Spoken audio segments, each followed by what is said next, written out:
everyone for joining us today. My name is Kowal. I'm the executive editor for State Constitutional Commentary. We're joined here with our panelists, who I'll introduce shortly. But we're here for a discussion on an exploration of judicial selection methods of state high courts. To get us started, I'd like to welcome President and Dean, President Kowal.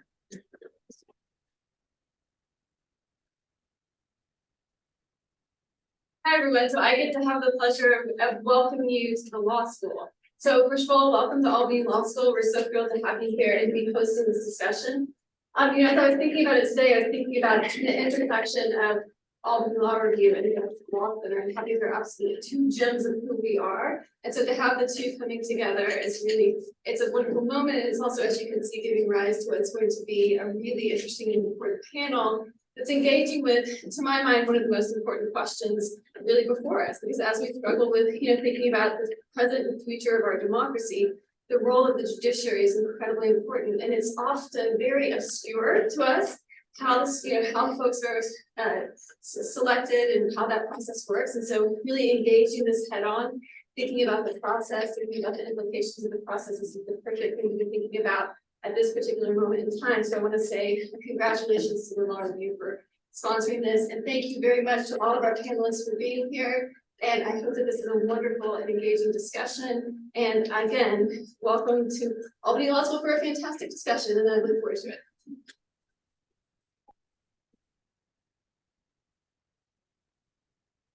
Okay, thank you, Dean Kowal. I'm so glad that you can help us get things started today.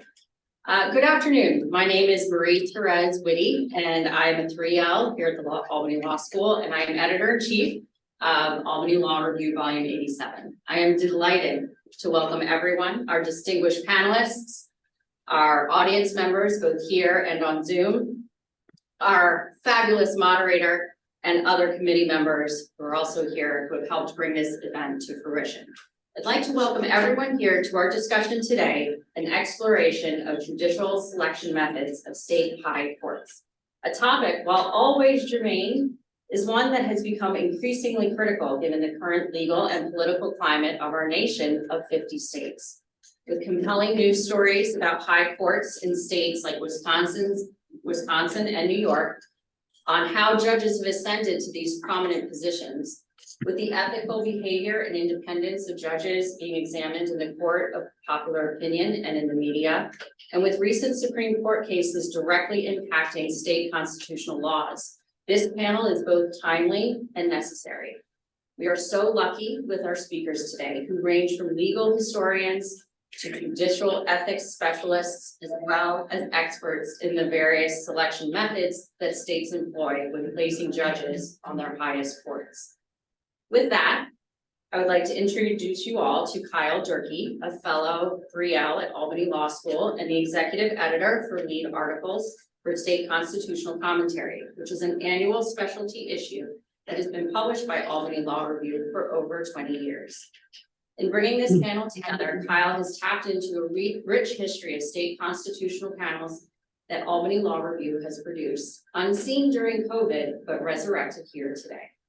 So thanks to Kyle's efforts, we have a dynamic and interesting panel of experts from across the nation joining us on Zoom, as well as Judge Stein. And here is Kyle now to introduce our speakers team.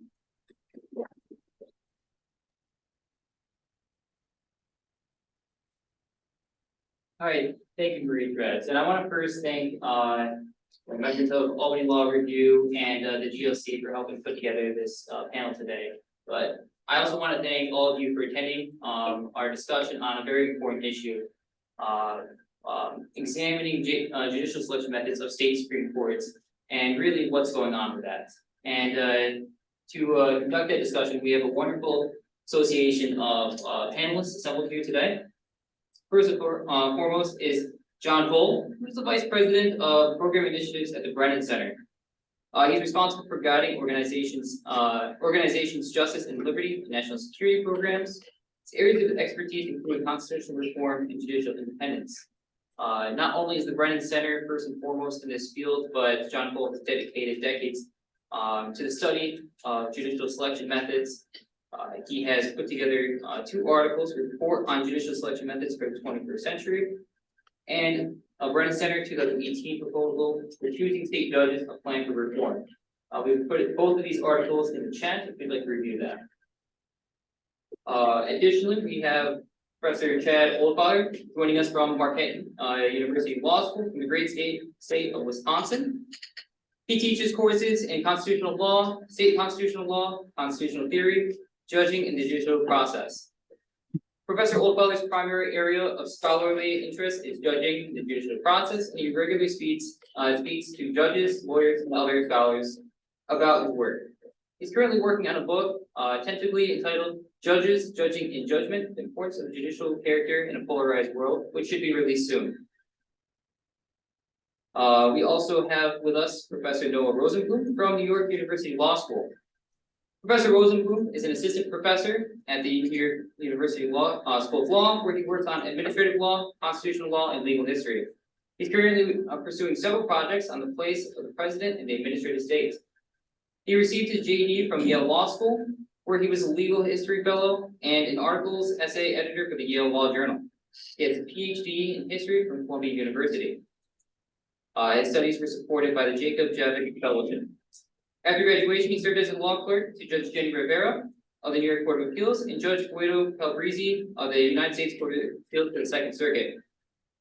Professor Rosenblum is an authority in the New York State courts, about which he has written for several publications for his work on judicial nominations. He was named to the city and state Manhattan Power 100 list in 2023.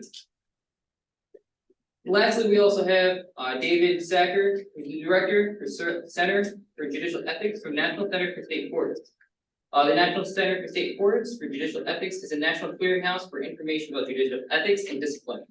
Prior to being appointed director, Sacker was the director of the Arkansas Judicial Discipline and Disability Commission since 2013.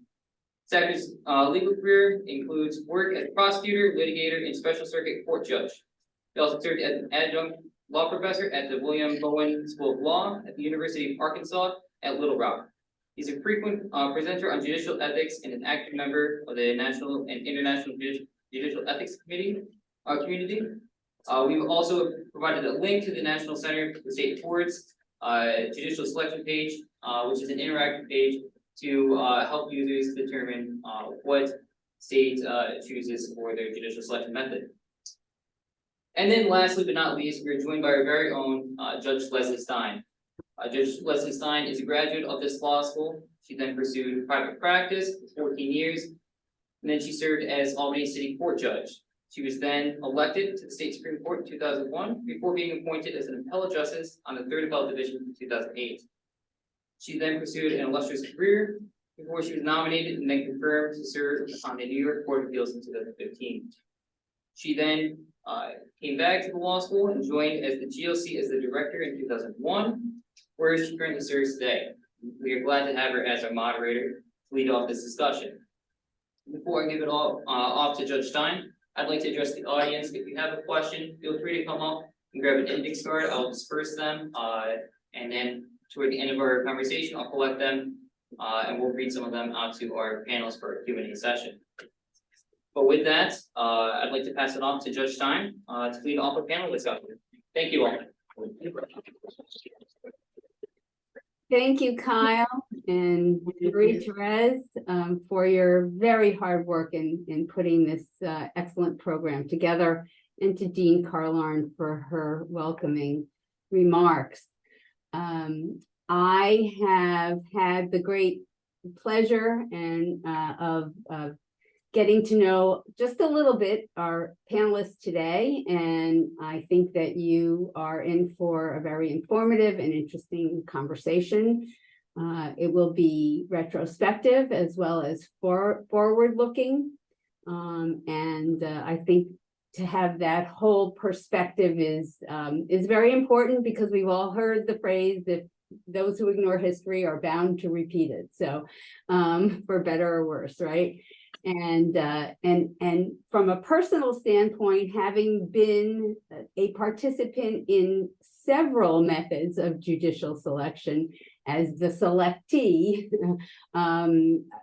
it's a very complex and interesting topic. So I'm going to stop talking because we have much more important and interesting people to hear from. Let me just explain how things are going to proceed.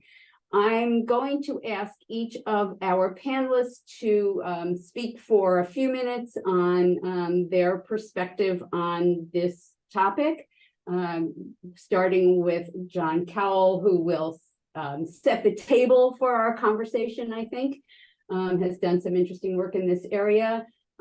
He will be followed by Professor Oldfather, who has some expertise, obviously, in the subject of judicial character, and also knows a little bit about recent events in the state of Wisconsin.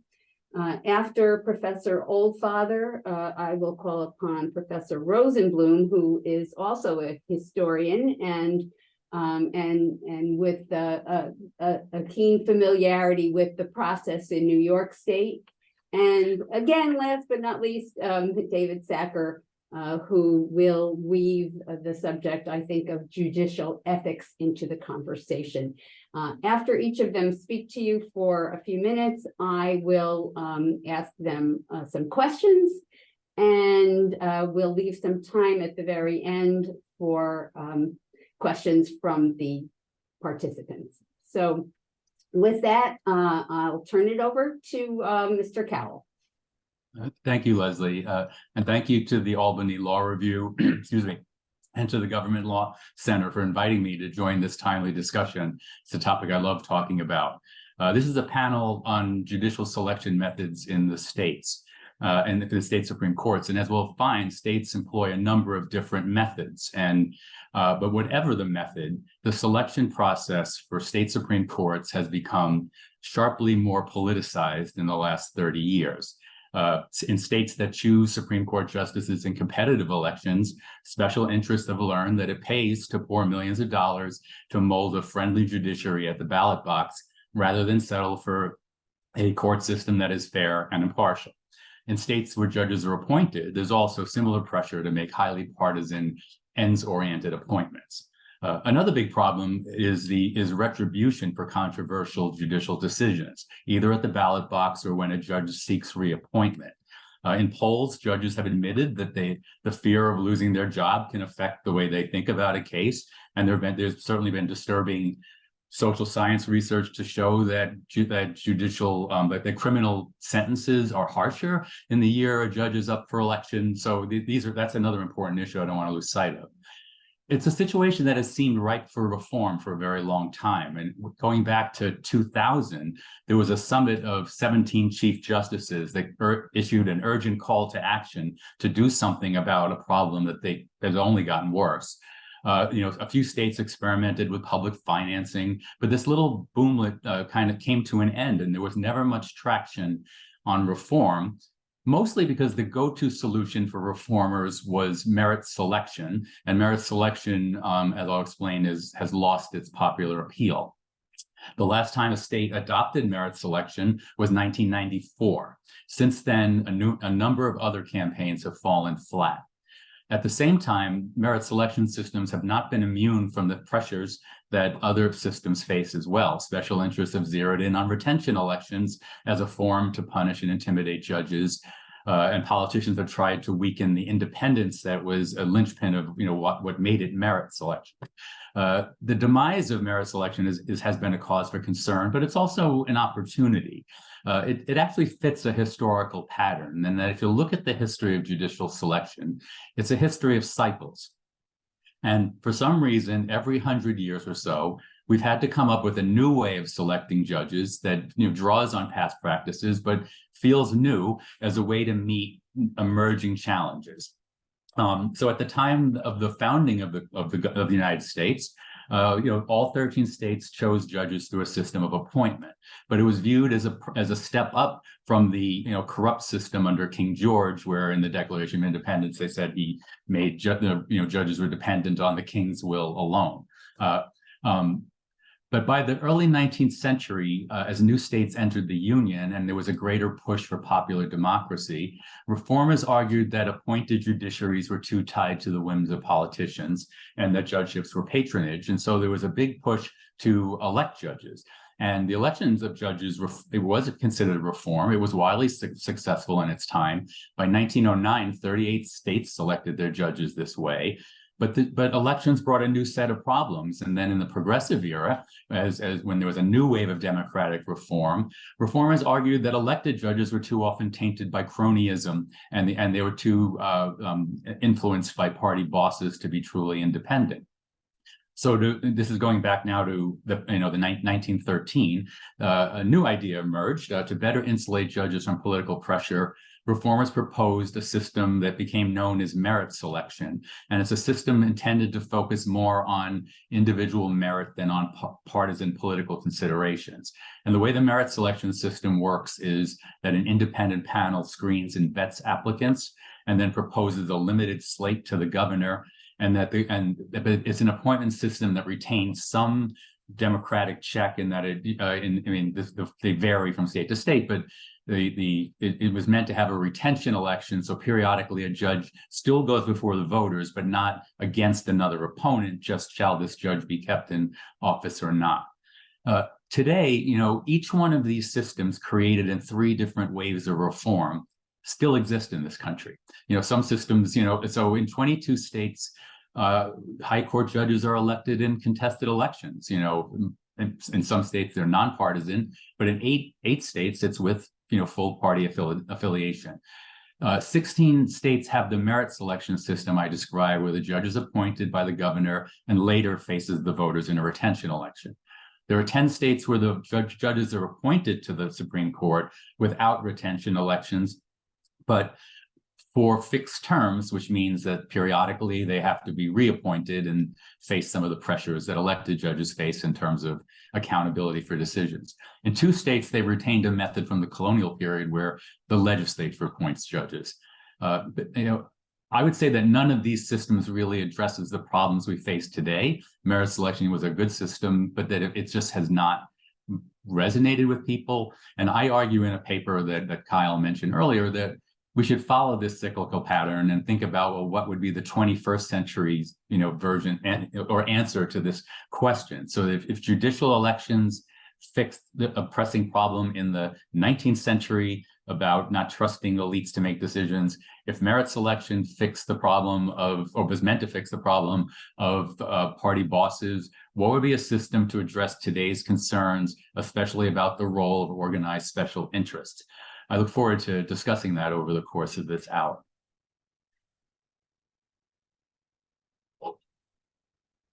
Thank you. I think that that appropriately sets the table, and we'll hear next from Professor Oldfather. Well, thank you, and thanks again for the opportunity to be here and take part in this discussion of what are, of course, obviously very important topics, and really no place I think is more timely in terms of illustrating some of these issues than where I sit right now in Wisconsin, where I've only half seriously thought to myself I need to keep a browser window open during the course of this discussion to keep track of breaking news as things develop here. So let me give you a little bit of the background of what's going on here, which really kind of illustrates, I think, all of the pathologies that have been associated with judicial elections. And it's kind of a long story, but the short version goes something like this. Wisconsin is a very polarized and politically dysfunctional state, and pretty much a purple state, right? Statewide elections have lately tended to trend Democratic, but it's gone back and forth over the last couple of decades. We have an elected judiciary, which is nominally nonpartisan, but pretty much for the entire time I've been here, which is just about 2 decades now, those elections have been really understood in more or less partisan terms, right? Really as kind of proxy contests in the larger political wars in the state. The most recent election in April was one that flipped the court from a 4-3 conservative majority to a 4-3 liberal majority. And that campaign, not surprisingly, featured two main issues. One of them was abortion, and the other was gerrymandering. The state's political maps are extremely gerrymandered. As I mentioned, the state is pretty much evenly divided politically in statewide elections, but it nonetheless is mapped in such a way that the Republicans have a supermajority in the legislature. And part of that is just a product of the fact that the political geography of the state supports a sort of natural gerrymandering because most of the Democratic votes are in the state's two largest cities. But it's certainly been amplified by the way the maps have been drawn. The winning candidate, the liberal candidate, Janet Protasewicz, in that election was quite open during the campaign about her views on both issues, right? That she's a pro-choice person and that she's someone who characterized the maps as rigged. She did nonetheless say that she wasn't pledging how she was going to vote on any of those particular cases or issues if they were to come before her, but signaled quite clearly where she stood on things. The latest things going on here relate to challenges to the maps. There were two cases that were filed almost immediately after she took her oath of office, asking the court to reconsider its decision from probably about a year and a half ago now, where it in effect generated, in a sense, the maps that are being used for elections in this state. And by doing that, what it really did was accepted maps drawn by the Republican-controlled legislature. After those suits were filed, the Republicans pretty much immediately indicated that they firmly believed that Justice Protasewicz, should recuse herself, and that if she did not do so, they would impeach her, or at least consider impeaching her. Late Friday afternoon, she announced that she is not recusing herself from those cases, and almost simultaneously, a majority of the court indicated that it is accepting the cases, so that the maps cases are now live before the court. As of, I think, the latest news is that the leader of the Wisconsin legislature had, after initially floating the idea of impeachment, I think encountered quite a bit of resistance, political resistance generally to that. His response was to convene a sort of shadow panel of former state Supreme Court justices to seek their advice on whether impeachment would be appropriate. The latest development is that one of those former justices shared a letter that he wrote to the legislative leader, strongly indicating his view that impeachment would not be appropriate, right? That it really is something that should be limited to crimes and to corruption while in office, and that we don't have either one of those things here. That, at least so far as I know, unless something has changed since I got on this call, that's where things stand as of the moment. So it looks like impeachment won't be happening. Hard to say for sure. I think that the remedy that's going to be pursued, I'm skeptical that it will be successful, but would be seeking to have the U.S. Supreme Court intervene under a theory that her sitting on this case would be a violation of due process, citing, basically rooted in a case called Caperton versus Massey. So the bottom line is we're pretty much at the leading edge in terms of all the various unpleasant things that can happen relating to judicial elections. Very, very briefly, my contribution to how we fix things, the book that Kyle mentioned earlier, involves a refocus on what's often called judicial character, by which I mostly mean habits of mind that we associate with having good judgment. Things like taking a detached perspective, being intellectually humble, and so forth. It's not an entire fix. I don't think there's a complete magic bullet sort of fix out there, but I'm at least going to make my small case for that. And with that, I'll pause for now.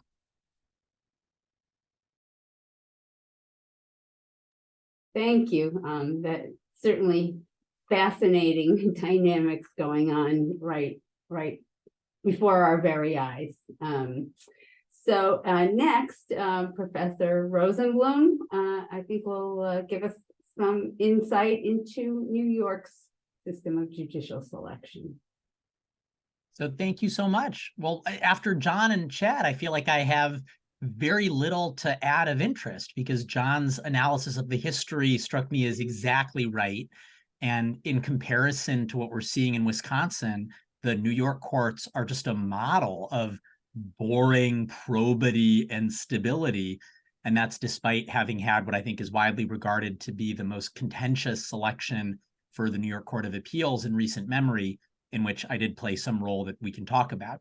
So why don't I just spend just a couple seconds telling a little bit about the history and how we got here, and then some of the questions that might be in front of people thinking about New York judicial selection, both in reference to that history and by contrast with Wisconsin. And then we can talk more during the Q&A. So the history first. So just to reiterate what John said, putting on my legal history hat, there are cycles of selection when it comes to the way state judges have been picked. There's a wonderful book on all this. You should read John's paper, obviously. But if you're interested in a more purely historical look, you could look at a legal historian named Jed Sugarman, who wrote this book called The People's Courts, that gives a deep history of judicial selection in the United States.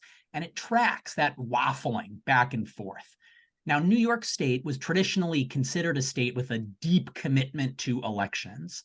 So in the 1970s, there's even a lot of discussion about how, other states in the progressive era embraced merit selection or looked at other ways of doing things. But New York, despite the dominance of some pretty corrupt machine interests, like the Tweed Democratic ring in New York City, nevertheless remained committed to elections. Why does this matter? Well, in the early 1970s, there were some pretty hard-fought and contested elections that look sort of like what Chad was describing happening in the most recent Wisconsin election. Didn't involve quite as much outside money. It didn't involve a sense that the broader national culture wars were being fought out in New York, but it did involve some contests between characters that made old-fashioned virtues that Chad was talking about, like judicial temperament, seem out of place. And as several government reports at the time referred to it, the election was perceived to be unseemly. Okay, I have to put on my history hat and put a little asterisk here. There's a lot of other stuff going on there. The election that happened that people commented on pitted the then sitting chief judge who won, this guy Charles Brightel, against a tort lawyer, Jacob Fuchsberg, after whom Truro Law Center is now named. And even the descriptions of the characters capture something about the tension between the two that might make you think there's more going on here than just a fight about judicial temperament. So Charles Brightel is described as being soft-spoken, dressing in a suit and vest and tie, whereas Jacob Fuchsberg is always described as a former plaintiff's lawyer who spent hundreds of thousands of dollars of his own money and wore clashing suits, shirts, and ties. When I teach my students about the legal profession, I remind them that up until the 1960s, even major New York law firms refused to hire immigrants, Jews, Irish people, right? The New York Bar was one of the most discriminatory organizations in American legal culture. And obviously, I'm not saying the New York Court of Appeals was like that, but you can hear an echo of the way in which part of what's going on here is a lawyer who's not like us trying to break into this more staid world of people who look the right way and act the right way. Okay, super contested election. Everybody says it's very unseemly, leads to a raft of reforms, volumes of government reports, a message from Governor Hugh Carey saying, there are a bunch of problems with the New York courts and we should really address them. And in particular, we should rethink how we're doing judicial selection. Judicial selection isn't the only thing folks are thinking about at that moment. What becomes the constitutional amendment that gets us the current method of selection of judges in New York includes, among other things, the creation of the Commission on Judicial Behavior, the Judicial Conduct Commission, right? So there's a sense, too, that we need to regulate judges and that the regulation of judicial ethics is intimately related to judicial selection. So you can see how the realm of questions Professor Oldfather is working on in his book is directly related to the political issues that actors at the time are grappling with. Those reforms pass and they get us the method of selection for judges that we currently have. And that then gets us to the point that John was making earlier, that there are benefits and downsides to any method of selection. So the method of selection that New York chose, this hybrid merit selection model, has some real advantages to it. In particular, as compared to the way in which the elections in the 70s brought in vast expenditures and put judges in this position many people thought was unseemly, where they needed to campaign, but couldn't actually take stands on the issues they were campaigning on. So again, right, think back to Professor Chad Oldfather's presentation about Wisconsin, the challenges that are put on a judge who is simultaneously campaigning while knowing that they're going to hear cases related to what they're campaigning on and the ethics issues that raise. So you go to the merit selection model that New York has and you get rid of that. So that seems like a nice advantage. There are some other knock-on advantages too. The system we use in New York for the highest court, the New York Court of Appeals, is that there's a commission on judicial nomination that does an initial cut and selects a certain number of names to be forwarded to the governor. The governor picks one, then it goes to the Senate for confirmation. That part of the process was explicitly modeled on the federal selection process. So that commission gets to do the first cut, and the commission includes lawyers from a bunch of places in the state with a bunch of different concerns, and they very, very rarely let through people who don't meet minimum standards of qualification. So great positives. On the other hand, and this takes us back to John's story, the history, right? When you have a bunch of people in a room somewhere making a decision about who gets to make the most important decisions over freedom and liberty and equality, that can make people uncomfortable. That's why you get this revolt against this kind of elite selection during the Jacksonian era, and then at other moments in the 20th century in which people want a closer connection between the judges and the people. In New York State, the Commission on Judicial Nomination had a whole bunch of rules it was supposed to follow. It was supposed to be concerned about professional diversity. It was supposed to solicit applications widely. And yet many people, and here I have to out myself, were a little disappointed with the historic lists that were put forward. While there were some amazing candidates on the lists, it began to look like the lists were not necessarily matching up with what the commission was supposed to be doing. And when you started to peer behind the commission to ask, wait, what are the mechanisms of accountability for this commission? Who's actually picking what happens on this commission? We started to hear some disturbing things. So under former Governor Cuomo, who made some wonderful selections for the court, there were also rumors that he was pre-baking who would actually come out of the Commission on Judicial Nomination. And there was no way to check or figure it out. So that begins to look like an undermining of the merit principle that John was describing before. So the method of selection may have solved some problems, but undermined some other problems. So that gets us basically, that's the background to where we find ourselves in today. I hasten to add that while many courts of last resort have been divided in some of the same ways that Wisconsin is, New York's court, even though there are ways that you can track politicization, has both as a historic matter and as an analytic matter, tended to avoid the worst forms of politicization that we can see in other courts like the United States Supreme Court. However, there are some of the same questions that are going to come before the New York Court of Appeals that have come before other courts. So, for example, the court in New York is going to hear a case about the drawing of congressional districts in New York State, which could have similar national impacts. And there's a whole body of literature that looks at the relationship between state law and these federal political issues and suggests that it's increasingly difficult to maintain that barrier. And that barrier has been important historically for some of the independence of state courts from national political dynamics. So there's real questions about the future of New York state courts, which makes it even more important to consider the extent to which the selections for New York judges does or does not live up to the problems that it was meant to solve. Thank you. And finally, Mr. Sacker, after hearing all of this, I think we could use a little bit about judicial ethics. Well, thank you so much. Thank you to Albany School of Law and to all my co-panelists for having me be a part of this. I am actually being hosted by Appalachian State in Boone, North Carolina. I was on vacation, but still agreed to speak because I wanted to be a part of this panel. And they've graciously taken me in where I had a good facility so I could make sure to speak to you today. I'm from Rosebud, Arkansas, which is a long way from anywhere, particularly to where I am now, working with all the chief justices in the United States and traveling abroad. But judicial ethics has been part of my past for the last 15, 20 years as a judicial conduct director. And really what happened over all these years, I've investigated and prosecuted judges for misconduct. What I've learned is that the vast majority of judges serve with honor and distinction, and they got there by rising to a level of success in their own profession. I believe the judiciary is the heart and soul of our democracy. That we do need the bones and the muscle, so to speak, from the legislature and the executive branch. But fundamentally, we are who we are because of the judiciary keeping our promises. That it doesn't matter how populist something might be, there are certain things about us that we've decided that make us American, and that's where it's kept. So what we're talking about really is quality control. How do we make sure that we select these people, and also that our judges maintain that ethical point of view?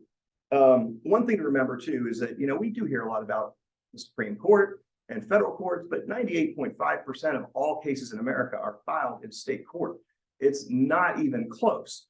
The National Center for State Courts was started by Chief Justice Berger because he saw that, hey, over 50 years ago, that, hey, the feds have this great system and it's all similar no matter where you are. How do we make sure that best practices are happening in Wisconsin that are also happening in Arkansas? And we do that by bringing these people together, including our court administrators and our chief justices. We have all heard the quote from George Washington that the due administration of justice is the firmest pillar of good government. But he also said, however, many forget that he said, I have considered the judicial department as essential to our country and to its stability. Hence, the selection of the fittest characters to expound the laws and dispense justice has been an invariable object of my anxious concern. George Washington lost sleep about how we're going to pick judges. And that's why we're here today. We like all the different ways we do it, but how are we going to do that? So over the time that I've discussed this, the Federalist Papers even talk about not all are going to have the highest qualifications to be a judge. We expect more, and we should. And I'm glad that we do. And in general, our states follow some sort of way to try to vet them and make that possible. We understand that, I think John was right on point talking about how there hasn't been a fundamental change since like 94, 95 with Rhode Island. And we talk about it a lot, but how do you get it done? And so one thing I've said as a judicial ethics person, as a conduct commission, I was the national president for the Association of Judicial Disciplinary Counsel. If I take a side, and I guess we probably all have a side, if we were going to debate it, they might say, oh, election, oh, merit, oh, whatever. I might not be in the conversation. I might alienate certain people. So while the professors may have different ways of looking at it, my point of view is to say, I don't care, and in the right way, if you elect them or if you appoint them. I want two things. I want it to be transparent. I want to make sure that I'm there as a voice of ethics, and we are, and people like the Brennan Center and others are here in the National Center for State Courts to say, we need to know who our judges are beholden to. And that is super important. And secondly, that whatever we do, it promotes independence.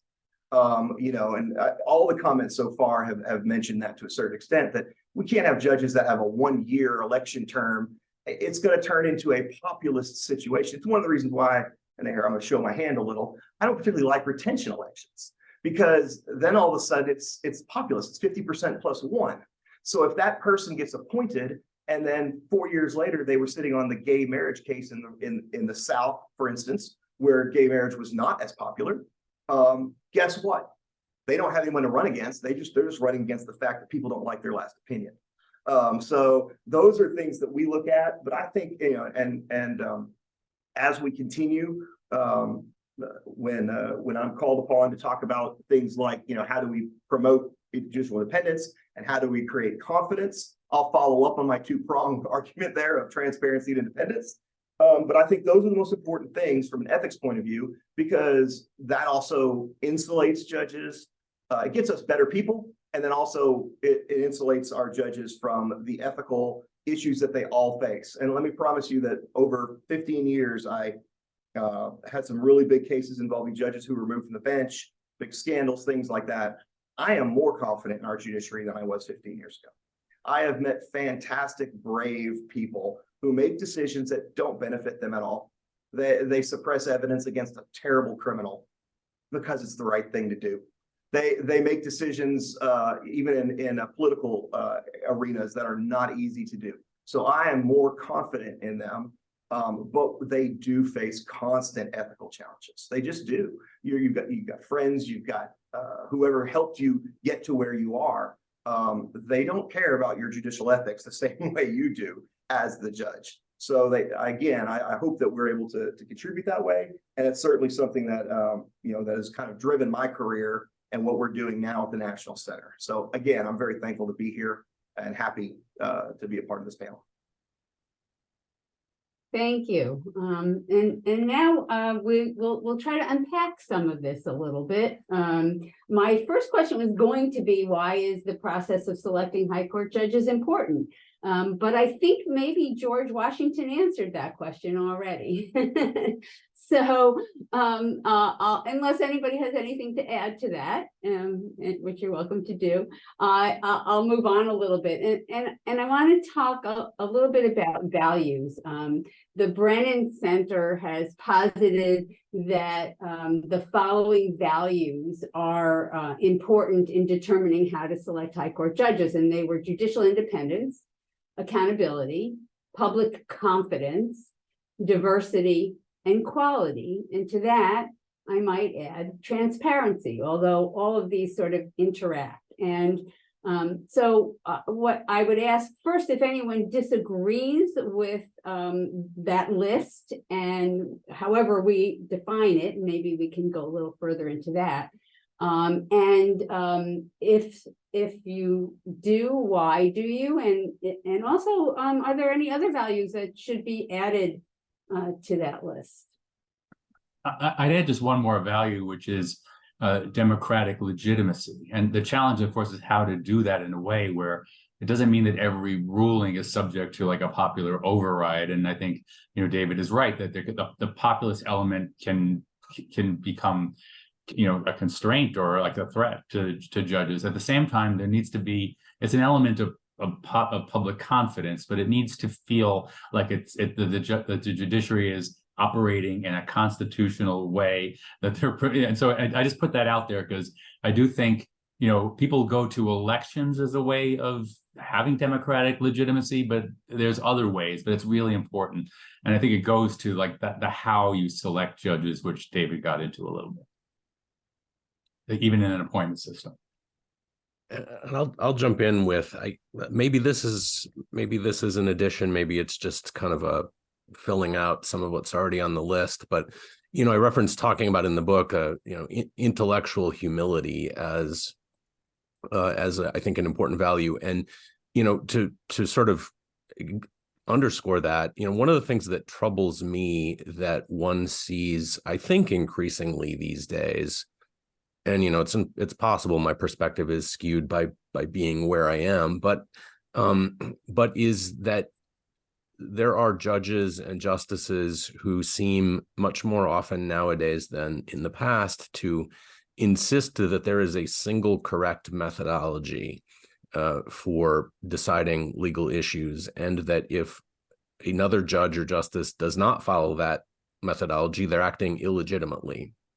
And I think that threatens a lot of the values. I think that threatens the legitimacy, the perceived and actual legitimacy of courts. And and it's objectionable to me, both in that sense, and I just intellectually don't think that's an appropriate way. I think that nobody has the answers to all of the questions. There are too many conflicting values that the legal system has to attempt to accommodate, and to think that there's a single key to doing so just seems to me to be misguided, and it seems to, in a sense, replace the ultimate aim of the system, right? We have a judiciary for functional reasons, right? Courts are there to serve a social purpose. And if we replace trying to serve a social purpose with trying to be faithful to a methodology, I think we're really losing sight of something important. I totally agree. And I was just going to say that for me, a key anchor is that old dictum that justice requires the appearance of justice, which I first encountered in a Frankfurter opinion, but it goes back much deeper in the common law. And it's exactly what John and Chad are picking up on with this question of legitimacy that I remember in my first year of civil procedure, as we were learning CivPro and we got to the different values that procedure serves, my teacher said, and then of course we have finality and repose. And I remember thinking, like, what are you talking about? And the professor explained, well, yeah, like people go to court to solve problems, and we need the courts to be able to solve those problems, which means people need to be able to walk out and have brought their dispute to finality, to let the dispute repose. That doesn't mean that they're satisfied. It just means that whatever their dissatisfaction is, they can live with it. And then thinking about this as just a boring person, it's really hard to live with a decision if you feel the decision is unjust. And if the decision appears unjust, it's very hard for you or for others to treat it as just. So to me, I feel like that dictum, justice requires the appearance of justice, it's a great guide for judicial ethics. It's also a pretty useful guide for thinking about selection of judges, and it picks up on many of the values that Judge Stein and that John were talking about before, right? Why is diversity so important? For reasons of epistemic humility, just as Chad was saying, you got a lot of different perspectives. It's a big pluralistic world, but also just for the appearance of justice. If I go in front of a court and it's got 4 80-year-old dudes on it who tell me what the law is, if I've got a lot of confidence in those 4 80-year-old dudes, if they're all Judge Guido Calabresi and my grandfather, it's like, okay, yeah, maybe I trust them. But if it's just 4 randos, I'd be like, as a 37-year-old younger man, do they even understand how I see the world? Does that appear like justice? And it's going to be a lot harder, especially if you imagine it in front of a court that looks really different, that's got a much greater diversity of ages or professions or values. So a long way of saying, I think that from that tiny little insight that justice requires the appearance of justice, you can actually start to get an awful lot of substantive commitments, including several of the values that John and Judge Stein pointed to. Well, I get the benefit of hearing the esteemed panelists talk before me, and it's wonderful. But I will add collegiality and Professor Oldfather, those were excellent comments as well. And I'll say that because we're talking about the state's highest courts, there are a lot of people who can, do a traffic court, who can step up, but I have talked to judges. It's the world I live in, right? I'm talking to appellate court judges all the time who tell me it was hard to get used to the fact that I couldn't just make a decision and there it went. I now had to find 4 other votes or 3 other votes. And that collegiality we're talking about is legitimate, but also it's a vital function of being on an appellate court. It's a different skill set than being a trial court criminal judge. Where, okay, I'm going to make a ruling on evidence, let's move on. No, on the Supreme Court, now you got to figure out someone's going to dissent. If they're going to dissent, am I going to respond to their dissent? Or should I change my opinion? All those things come in. And, and I also agree what's been said about, in the military, they've got the generic term of conduct unbecoming. We should have that in our judiciary. Look, you don't mouth each other. You don't call each other Reagan judges and Carter judges and all that stuff we see right now. The my team, your team, I do a continuing legal education on this. You know what your platform is? Your oath. And I can break the oath down and say, this is your platform. Now, we talked about the difficulty in campaigning on that. How do I talk to people when they're asking me questions about all this stuff? But those are 2 very important things. And briefly on diversity, I also agree that that's an important part, to see people like you and that they have an opportunity. I did some work last couple years ago in UN in Qatar, and they have promised to have 30% of their judges to be female by 2030, which would exceed US numbers in most places, if not all. Why? Because the Qataris know they have to have a legitimate secular court system to have the billion-dollar businesses they want to come there. If they think it's just some 80-year-old dudes, right? Or just some local dudes that don't understand our business, they won't do business there. So not only does the legitimacy makes people have confidence, and confidence is the fuel of the judiciary.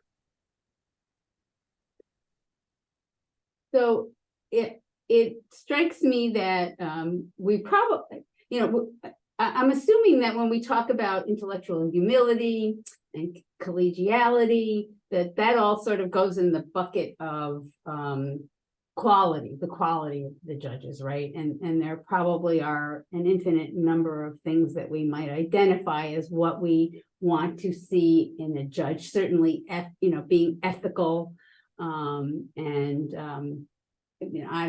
don't know if anybody wants to add any thoughts to that aspect of it. No, okay. So one question I have is, have societal views of these values changed over time? And is that something that we can expect to keep changing? And does that affect how we should be designing our methods of high court judicial selection?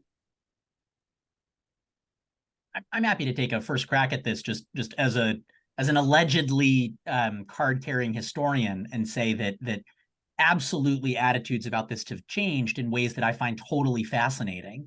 So one example I like to bring up is that Judge David Davis, who became a Supreme Court justice, was made a Supreme Court justice because he was Abraham Lincoln's campaign manager. And it was widely understood that he was a political actor, so much so that during the contested election of 1876, when the issue came before the country about how to resolve who would be the next president, Rutherford B. Hayes or Samuel Tilden, the commission they put together was evenly divided between Democrats and Republicans. And they decided they would give Davis the tie-breaking vote. And the Republicans, thinking, oh, wait, well, he's a Republican, decided that in order to sway him to their side a little bit more, they just elect him to the Senate. Back then, state representatives picked their senator. It wasn't direct election. And they did. And then he resigned to become a senator. So, and nobody thought there was anything untoward in that, right? That was the entire sort of mental model. And even up through World War II, the kind of independence of the judiciary that we now kind of take for granted, which people believed in as a value, right? Go back to David's letter from George Washington, just was manifest in very different ways. So Fred Vinson, Chief Justice in the Truman era, is like playing cards at the White House, and nobody thinks that's a problem. So the attitudes around what it means to be a judge have changed, and the related attitudes about how we should pick them changes too, right? If you think of your judge as someone who's supposed to go play poker with the president, well, then you're going to be much less concerned about the kind of campaigning they're doing with an elected official. If you pick Abraham Lincoln's campaign manager to be a justice, then you're actually like drawing from politics in a way that now, right, we're much more concerned about. So I think many legal historians point to Abe Fortas, a Supreme Court justice who was forced to resign because of ethical improprieties. Putting on my historian's hat, I would just say that a lot of the things Abe Fortas did, other justices had done before and weren't a problem. So what's changing there is popular attitudes and expectations. So since then, we expect a much greater degree of remove for our judges, but that is hard to maintain when the judges are acting in ways that are so implicated in our politics. So just to end my little rant, right, Felix Frankfurter is the guy who introduced me in his opinions to the justice requires the appearance of justice. Frankfurter was terrified about what would happen if the courts got into the business of ruling on questions like voting rights or how districts were drawn. He feared it would pull judges into what he called the political thicket. Frankfurter wanted judges to be in some sense independent, and he believed that you had to really limit what judges could rule on in order to have that independence. Frankfurter lost, right? He wanted a much more cabin judiciary. And in fact, he ultimately was in dissent a lot in his last years because the Warren Court began hearing a much wider range of cases. And now that ship has totally sailed, right? Regardless of what political party you're from, the federal and state courts are ruling on such a huge swath of issues, including, as Chad and I were telling you about, questions of gerrymandering. So if that's the kind of judiciary we're going to have, it's much more difficult to then turn around and say, oh, wait, we want to have the same kind of harsh division between the political and the judicial, and thus the methods of selecting are going to be much more in this other genre. So I think Judge Stein's question is right on the money and explains why it's so important to think about this in historical perspective. Well, I want to add to that. No, I think that was really well put, and there's no doubt we have, for better or for worse, in every form of government in the U.S., state and federal, we have a political selection system. Political actors make the choice, and it is true that politicians have been, moved into the judiciary throughout our history, and that certainly happens probably more at the state level than the federal these days. I mean, there's been, but we have moved, and I think it's mostly because. Well, two things. One is we've relied on the courts to make more momentous decisions, and because they are the ultimate policymaker on a lot of decisions that could and should be made legislatively, it's also raised the stakes of who gets to be on a court. And these more removed characters are also people who seem less and less in tune with most people's lives. You have a lot of judges now who kind of get to the judiciary in a kind of judicial hatchery, where they basically belong to one society or another. They're vetted for their ideological purity, and then where in the old days, someone like a Frankfurter who was a political insider, had FDR's ear, could basically go in a different direction. The push is much more that even a slight deviation makes you a traitor. No more Souters, no more Roberts. It's always that call, and you're going to hear it on the progressive side. And but I will say, not having politicians has also led to decisions that make no sense, and that it used to be there'd be a few former political officials on the Supreme Court, U.S. Supreme Court. We're talking about the states. So what I want to say, I think the thing that has changed and maybe could shift again in our culture is moving away from a high stakes notion of the judiciary making all of these important decisions, have the legislative, have the political branches reassert their role and authority and do more and take the responsibility for making those decisions, and conceive of the judicial role as in a more minimalist way, making smaller decisions and having people be happy with that. That's a culture change that would take a long time, though. Yeah, and it seems pretty obvious also that the goals of independence and accountability are at great tension with one another, and I wonder how. What are some ways that we can reconcile them? Well, I mean, I'll answer a little bit.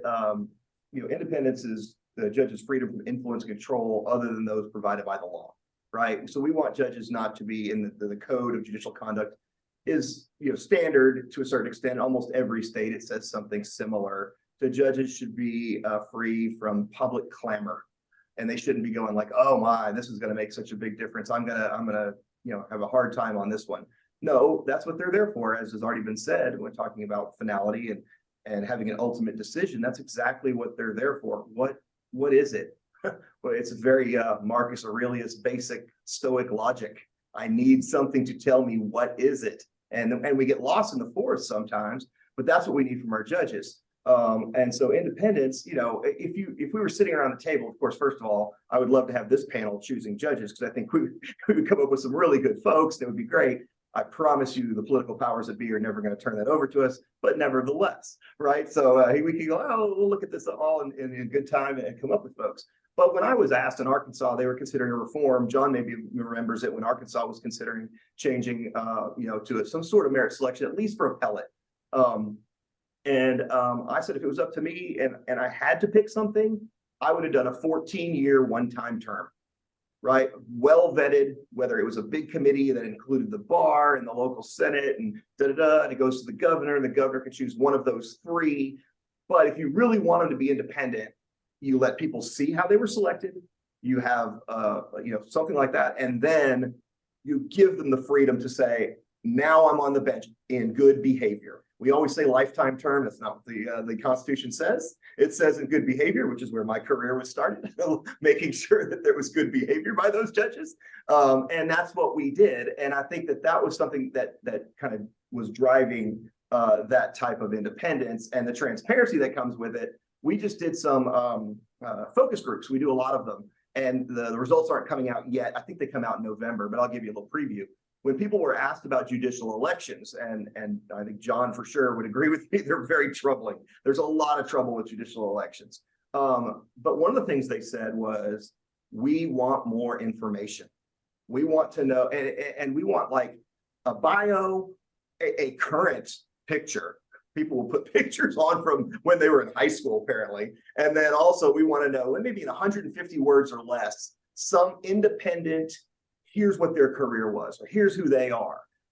That's more than just the advertisements we see on TV. So I think those are things that help drive independence. And again, there are many more, But having the discussion of truly looking at, no, I don't want my judge to be worried that 2 years from now, every major decision is going to result in a campaign against them. We saw that in Iowa, we saw that in Tennessee, where the retention elections were not about whether Oldfather, Rosenblum, Sacker, or Kowal were qualified. It was about, I didn't like their last opinion and I would have voted against it. Well, again, there was a time in this country where women weren't allowed to vote and all kinds of other things that were populist and very popular if they would have been voted on. But that's not what we promised. We promised we would be better than that. And how can we keep our promises if we don't give them that independence? It's interesting you mentioned the fixed term, David. We at the Brennan Center, we looked at this question. And when you talk about accountability, first of all, like it means it's even what accountability? I mean, accountability to the function of the role of a judge, the accountability to the Constitution, not accountability to the faction, the party that got you in. I mean, that's the fear, is that people think, we organize in this state. It happens in both parties, but whether it's trial lawyers or the Christian right, we get our person on the bench and they're there representing us. Like that's not that can't be accountability. But we, as I mentioned in the beginning, there's the pressure of getting selected in the first place, and whether it's elections or in partisan systems, appointive systems, that's a concern people get. But it's the reselection is really what we put our finger on, that once you're on the court, if you have to be reelected, face the voters in a retention election, whether you get reappointed by a governor down the road, then can you really be accountable to your function fully? Can you be really independent, or are you looking over your shoulder? So we proposed a system. For a long time, our view was let 100 flowers bloom, and we supported all kinds of reforms. But we've really landed on that we need to get rid of judicial elections. There can be a way of appointing elections through a more publicly accountable appointment system, we call it. And by that, it means that you would have, number one, have very clear criteria for selection, an open process that people could view, and taking a lesson from some successful reforms related to redistricting, having a panel that includes more diverse interest and by the way, that one of the important values would be that it can't just be white people coming out of the system or men coming out of the system. But then the other, I think, significant part of our suggested reform is that you would have one long term and it would be done, whether it's 14 years, 18 years, but you cannot be reselected to this position. And the idea is that, I guess you could always go try to be appointed to another job later, but basically, you could return to the practice of law. I mean, it's a good long length of time, but that we would just take away the pressure of having to appeal to or please the people who are reselecting you to the position. John, I'm wondering if you, since that's been proposed, that you've heard any resistance to that one piece, to the one long fixed term, because in some ways that makes instinctual sense. But I'm just wondering if there are groups or ideals that would resist that. Well, when I released my paper and then we released this reform, I will be candid to say they did not set the world on fire. It was just a time when this issue is not in front of mind when there's so many other big pressing challenges to the future of our democracy. But I've been encouraged in the last couple of years. I've suddenly been asked, this is, just one example, but I've been asked about, I read your paper, I want to talk to you about it. So there's people seeing that it's time to come back to this. And I have to say, the one long term absolutely resonates with people. A lot of people in the system, they say that would solve a lot of problems and it would be fine. I'm sure there's some people looking to make a career as a judge that might prefer something else, but I think it from what I have seen, that there's not a lot of pushback to that idea. And I'll just jump in and add that quickly that there, and this probably been, I don't know, maybe about 8 years ago now, but there was a group of fairly high profile individuals advancing that proposal. I think it was a 16-year term. I don't remember for sure, but as a solution to what ails us in Wisconsin.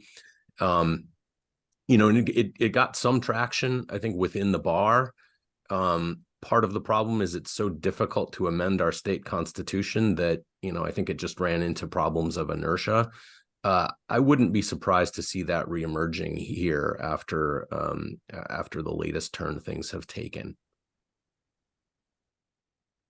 Yeah, I think, John, that you spoke to the fact that it has, or maybe several of you did, about the fact that there's been some resistance to reform, or there hasn't been a push for reform lately. And do you see that changing at all in the near future, or what can be done maybe to bring more attention to it, if anything?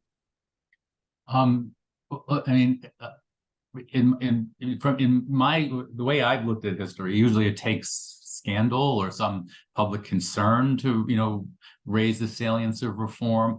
If you go back 25 years ago, there was kind of growing awareness of all the corporate money going into state judicial elections. Did wake up a lot of people, and you had some of the building blocks for that. 2 states actually passed public financing for judicial elections. It was I don't think it was the solution to anything, but it was still amazing that it passed in Wisconsin and in North Carolina. And then later, when conservative Republican governments came in, they were really quite, they made a point of shutting those down and ending them. But it's evidence to me that you can get the right, if you get the right groups, some of the civic groups, the bar associations, and you have that little rocket fuel of some scandal or some public concern. I think any traction in one state would begin to wake up, or deal with the inertia that's really paralyzed it for, I would say, the last 15 years. And I agree entirely, John, on the scandal part. We have a code of judicial conduct in major part because of the Black Sox scandal in 1919. And then we had a federal judge who was thumbing his nose at the rules and saying, yeah, I'll be commissioner of baseball and I'll be a federal judge. Who's going to stop me? And Taft, who was a much more proficient Supreme Court chief, was always strong on ethics. And finally, we had the currency back then to get it done.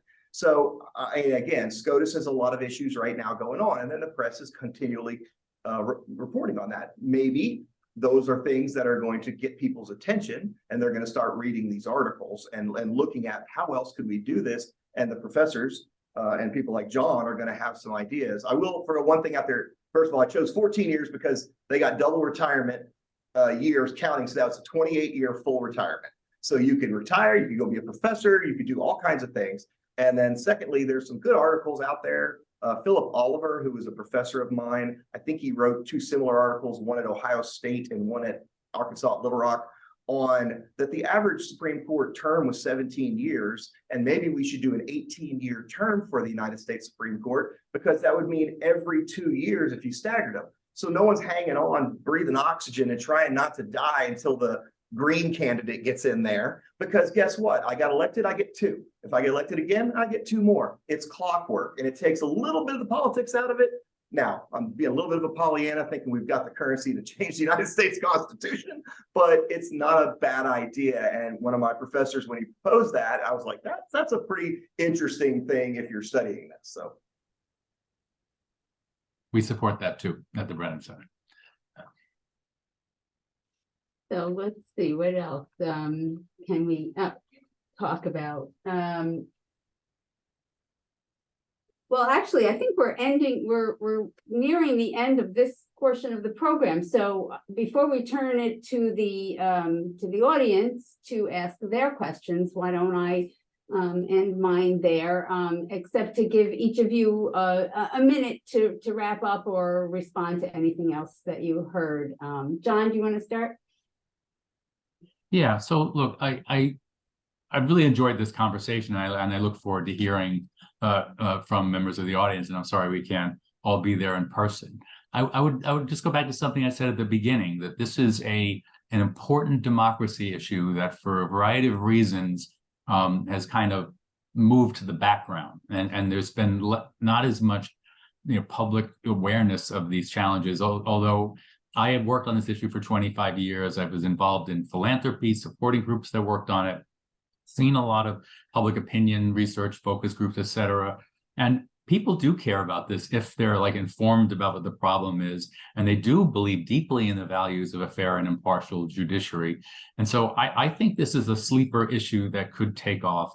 I think what Chad has told us about Wisconsin is, I mean, this can happen in a lot of places, and it's going to happen as long as we have a federal judiciary that seems, that it's going in a certain direction, for a long time. You're going to see more push in the states for alternative, outcomes, and alternative ways of interpreting the Constitution. It could be a great conversation, but it also could really raise like unrealistic expectations of what judging is. And so I just think that we're coming to a moment where people might say, you know what, we need that judicial selection method for the 21st century, and let's invent it and push it out there. Thank you. Professor Oldfather? Yeah, I mean, I think, John will just have to airdrop you into Wisconsin and have you solve our problems here, because this could well be, the first domino to fall. I think there's really going to be an appetite for changing things because there was a little bit of one before, and this last race was really, really extraordinary, even in the series of extraordinary races. I mean, and for me, and this I think goes back a little bit to, I think it was John's comment about essentially judicial hatcheries. I think that for me, something that has shifted, that's significant, that is worthy of attention, is the way that the divides that have, entered our society more generally have also entered the legal profession in a serious way. And I think that's a new development that we should try to counteract. I think the world would be a much better place without the Federalist Society and the American Constitution Society if they just didn't exist. I know that's an awfully sort of Pollyanna-ish statement to make as well, but I think that by sort of creating these silos for people, we lose something of the fabric of the profession. And I think professional norms play a role in providing for judicial accountability, as well as many other things, in ways that we really haven't focused on as much as we ought to, and that turning our attention to norms and reestablishing and resolidifying them is something to focus on going forward.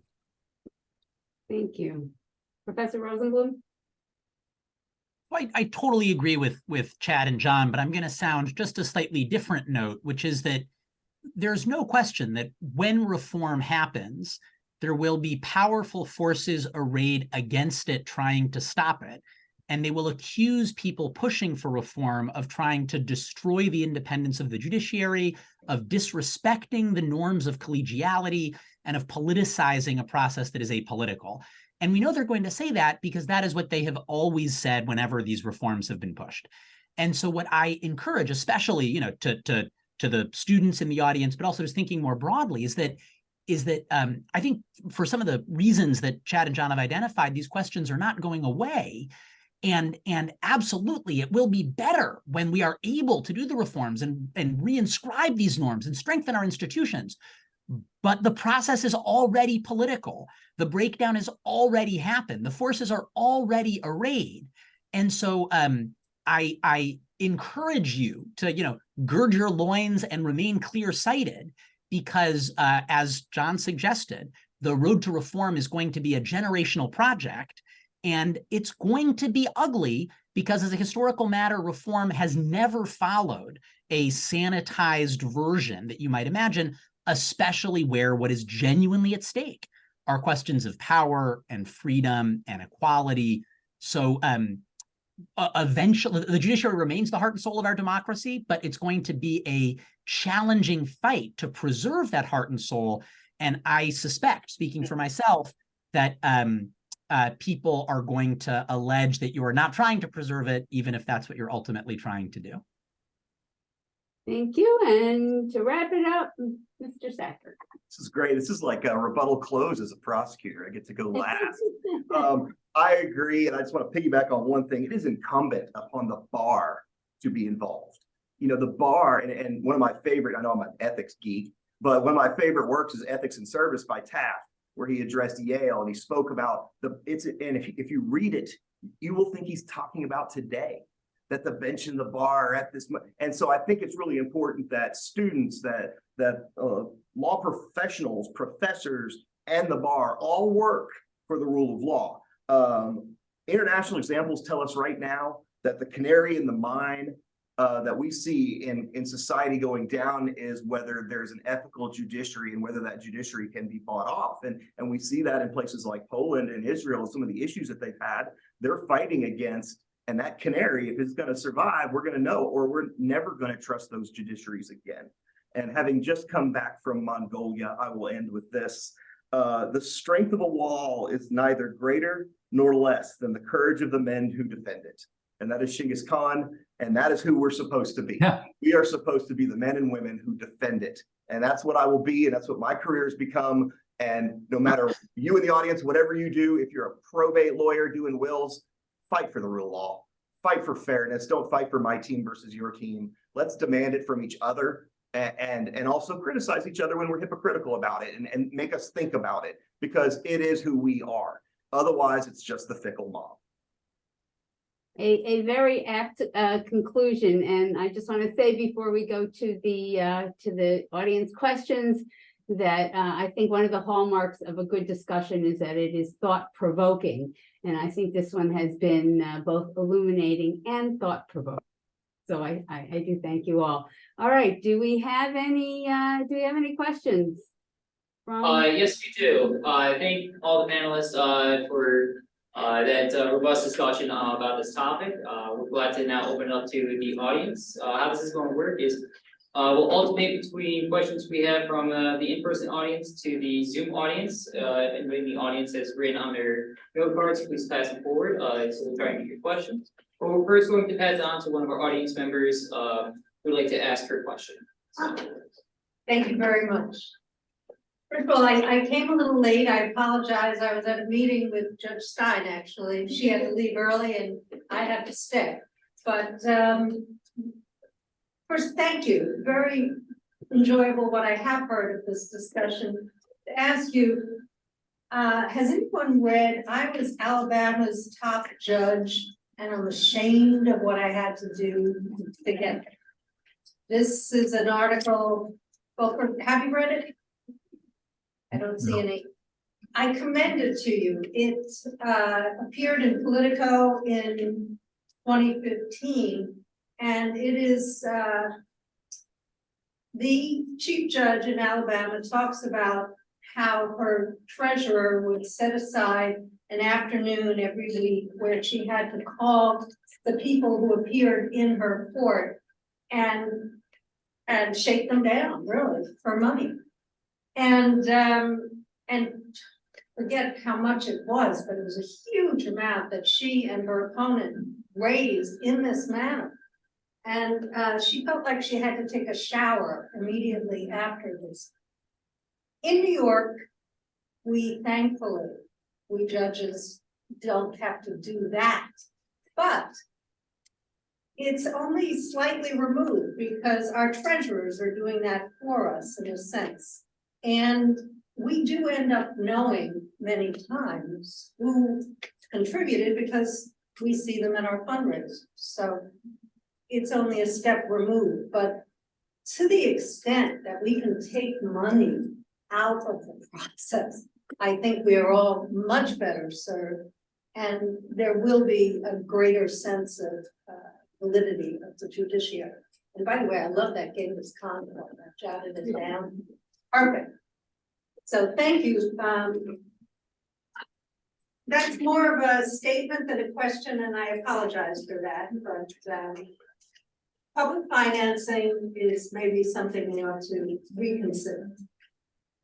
Just if I can clarify for those of you who are less familiar, but that was a former judge of Albany City Court, and New York has this very haphazard system of judicial selection. So depending upon what geographical area you're in, what court you are seeking to sit on, the process can be very, very different. So Judge Kretzer, like I, did experience the elective system. So, okay. Any thoughts on that at all? No, okay. All right, so we next have one of the questions from our audience on a note card. It reads, when the judges of the New York Times Court, the Court of Appeals, were selected by partisan elections, we had Benjamin Cardozo, Irving Lehman, Stanley Full. The court was extremely influential and widely regarded as one of the very best, if not the best, state or federal court in the country. Today, the New York supposedly merit appointment system, no one would honestly suggest that the New York Court of Appeals has compared to those earlier elected courts. Why do you think that might be? Whoa, whoa, whoa. No one would honestly suggest. We've got some great judges since we went to the appointative model. I mean, I'm a law professor at NYU Law, so you'll excuse me if I limit myself only to discussing the great Judge K, but obviously there are other great judges we can point to as well. So I might, as my students would say, don't fight the hypo, but I can't resist. That said, I take the point that obviously an elective system can produce some incredible judges. I would just come back to the transformation in the political environment and some of the other considerations that went into it. So I'm a legal historian, right? Like I love putting things in context, thinking about what it was that made it possible to elect someone like a Cardozo and a Lehman. New York State was a very different state than what it is when you start looking at where we find ourselves now. So who knows what would happen if we immediately went to an elective system for the New York Court of Appeals, but based on what we saw 50 years ago, there's reason to believe that you would have a large influx of private fortunes that would then influence the way in which those elections play out. And look, I was going to say I'm not anti-rich people. Maybe I am anti-rich people. I don't know. We can talk about that. But like, obviously Herbert Lehman, related to the Lehman family, like a very wealthy guy, was or Irving Lehman, brother of Herbert is governor, Irving is brother. God, I should be better on this.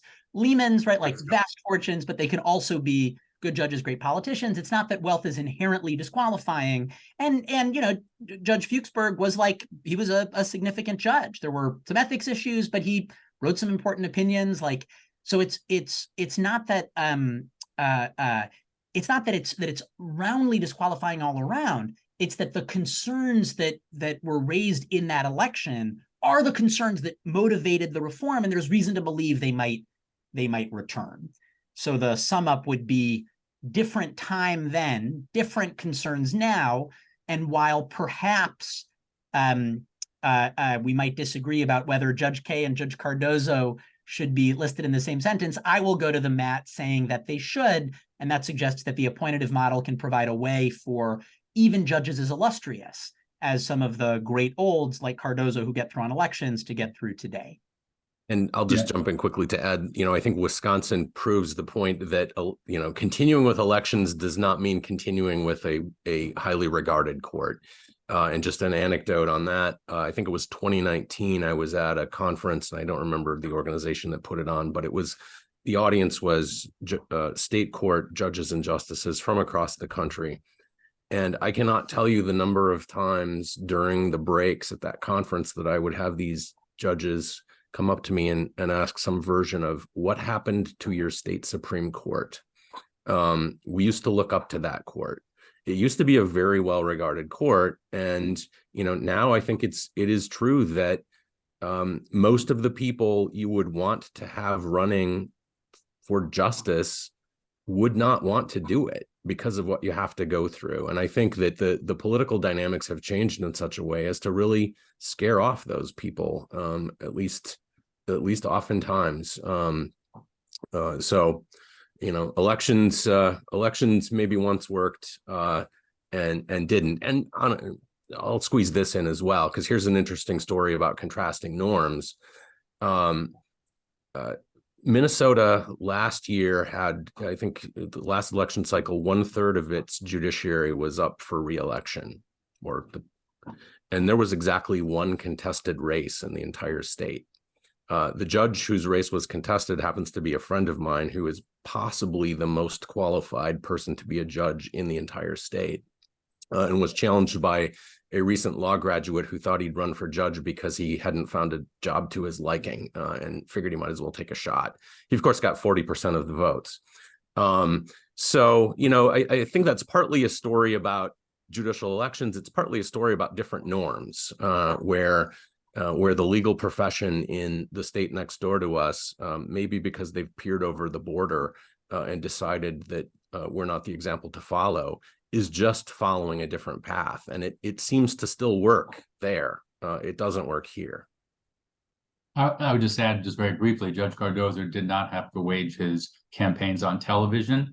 He didn't have to raise the kind of money required. And it's not just, it isn't just defending off or, some attacks. It's basically you're not a real candidate if you're not on television. So that started a long time, even before these wars. And now it's basically you have to have a huge war chest to basically, dissuade people from running a campaign against you and running against someone else. I just think that has been a game changer, and that it's become inconsistent with being a judge to have to spend all your time raising money or having others do it on your behalf, but who's giving you money. I just think that affects public confidence in the courts as much as anything else. The idea that you can give a judge money and then be the lawyer in a case before that judge. That doesn't make any sense to any person not in the system. Yeah, and also don't forget, and I'll just add because I want to comment on the younger generation, and Noah's closer to that younger generation than I am, or maybe some others on the panel. But Yes. nostalgia is fondly remembering things as they never were. Now, we know from some of the opinions that that's true, but we also know that it's easier to be a deceased judge from the past than it is to be one right now. And I have, my cousin's child, Katie Travia, is on watching this. She's a third year at Elon. We have this next generation. My daughter's 25.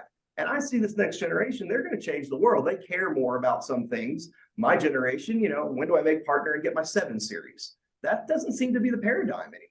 So, yes, we could easily go, Babe Ruth was better than, the Yankees. They were terrible this year, by the way.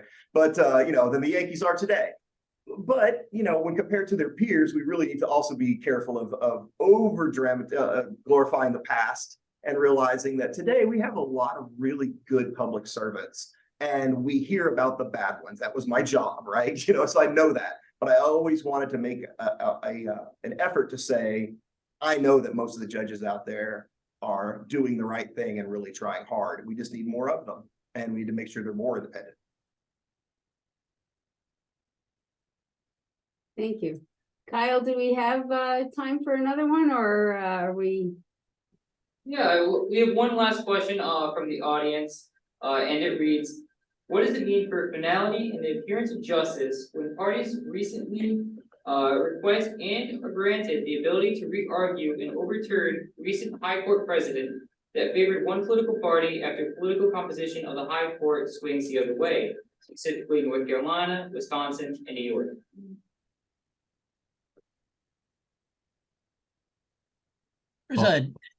Oh, sorry, John. Do you want to go? Please go. No, please go. I'll add to it. No, I was just going to say that I think there's like a theoretical question and then the sort of immediate question.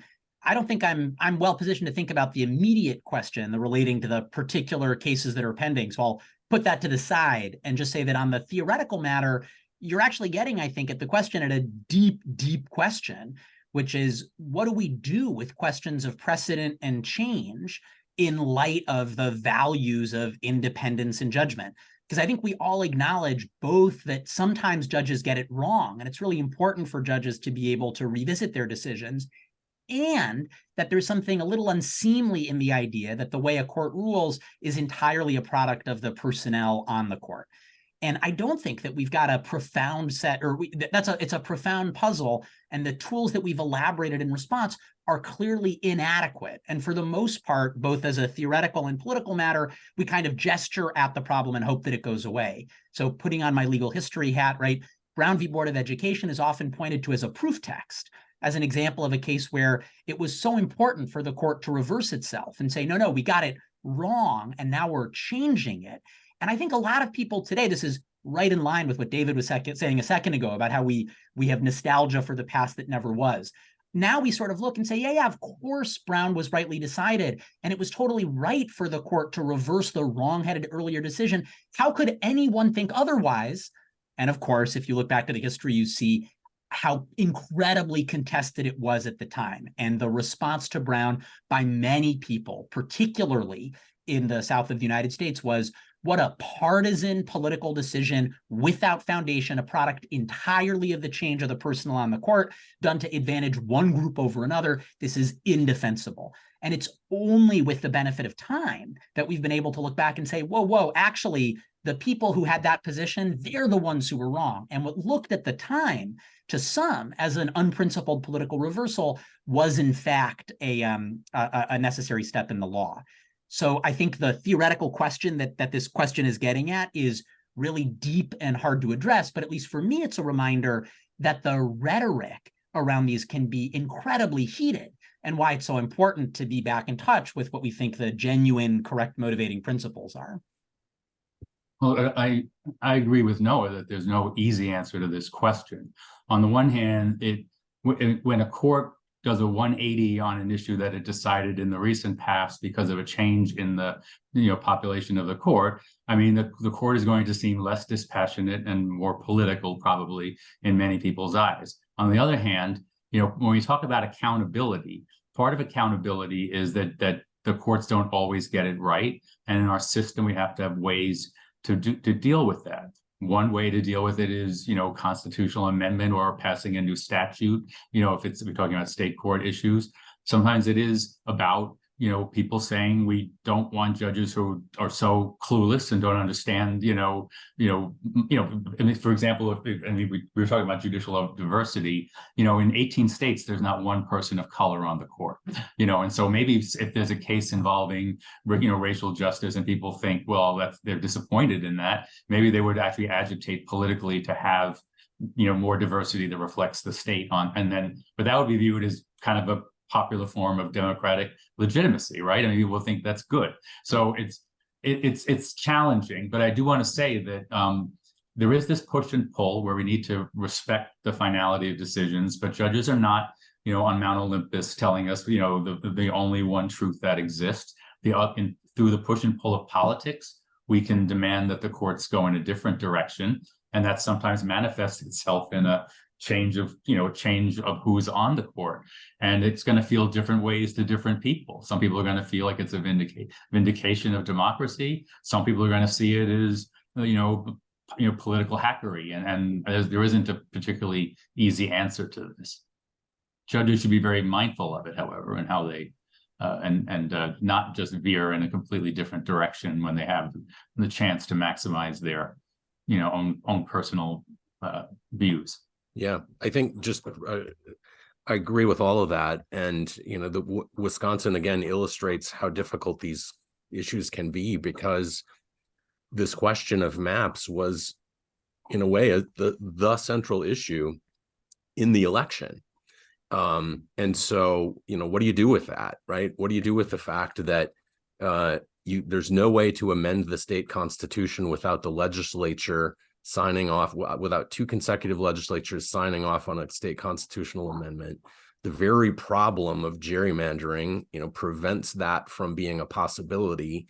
Here, we, the people, have arguably overridden the legislature on that. And that seems like that should count for something, right? And it also seems like it makes the judicial power at the state level potentially a very different thing from the judicial power at the federal level, because, the counter-majoritarian difficulty isn't a thing, because any given member of the state Supreme Court is able to point to the fact that they were elected statewide, which is not true of any single member or subset of the legislature. It's a complicated problem.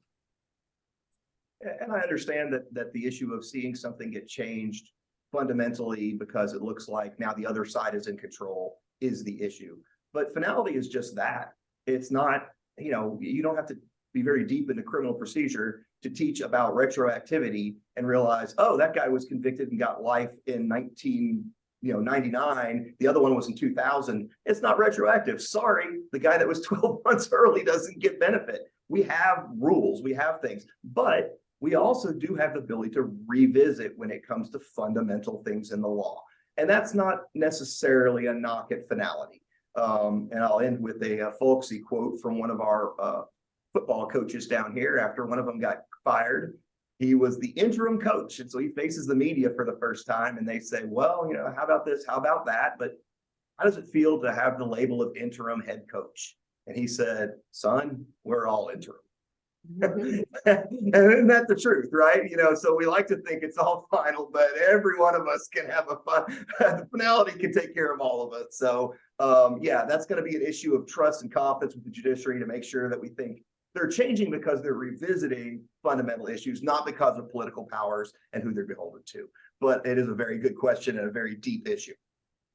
Well, my opening remarks about how I thought we could probably continue this conversation for several days, I still hold to that, and I wish we could, but I think this is a good place to finish. And Kyle, do you have any closing remarks? Yeah, I just want to thank everyone for joining us here today for this important discussion. First and foremost, again, I'd like to thank the GLC and the ALR for helping put this together, but also to John Ho, Professor Rosenblum, Professor Oldfather, and David Sacker for joining us today and enlightening us on the judicial selection methods of state courts. But thank everyone for joining us. Thank you know, all of you guys for coming together today and listening to this important issue. So. And a big thank you to Judge Stein for wrangling these 4 experts. We really appreciate all of you.